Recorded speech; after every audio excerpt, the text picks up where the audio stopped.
ஒரு டைம் அன்புமணி ராமதாஸ் இருக்காருல்ல, பாமக கட்சி தலைவர், அவரு விஜயகாந்த் சார வம்புக்கு இழுக்குறாங்க. முடிஞ்சா நீ வந்து ஜெயிச்சு பாரு, விருத்தாச்சலம் என் கோட்டை, நீ அங்க வந்து ஜெயிச்சு பாரு அப்படின்னு அன்புமணி ராமதாஸ் சண்டை போடுறாரு. அப்ப விஜயகாந்த் ஒரு முடிவு பண்றாரு, விருத்தாச்சல பகுதியை நம்ம ஜெயிச்சு காட்டணும், அதுதான் உங்களுக்கு கொடுக்குற செருப்படி அப்படின்ட்டு விஜயகாந்த் சார் என்ன பண்றாருன்னா, விருத்தாச்சலம் பகுதியில தனியா நின்னு போட்டி போட்டு ஜெயிக்கிறாரு. இது எப்படி இருக்குதுன்னா, சிங்கத்தோட கோட்டைக்கே போய் சிங்கத்தையே அடிச்சு சாப்பிடுற மாதிரி இருக்கு. ஆனா விஜயகாந்த் சார்னால இதுவரைக்கும் முதலமைச்சர் பதவிய தக்க வைக்கின்ட்டு இல்ல, முதலமைச்சர் பதவிக்கே வர முடியல. இதுக்கு காரணம் என்னன்னு நீங்க கேட்டீங்கன்னா, சரியான அரசியல் வியூகம் இல்லைன்னு நான் நினைக்கிறேன்.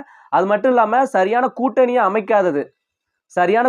அமைக்காதது, சரியான அரசியல் வியூகங்கள் இல்ல, அரசியல் நுணுக்கங்கள் இல்லைன்னு நான் நினைக்கிறேன். அது மட்டும் இல்லாம அன்பான பேச்சு. இப்போ முதலமைச்சர் ஜெயலலிதா அம்மாவெல்லாம் பார்த்திருக்கீங்களா?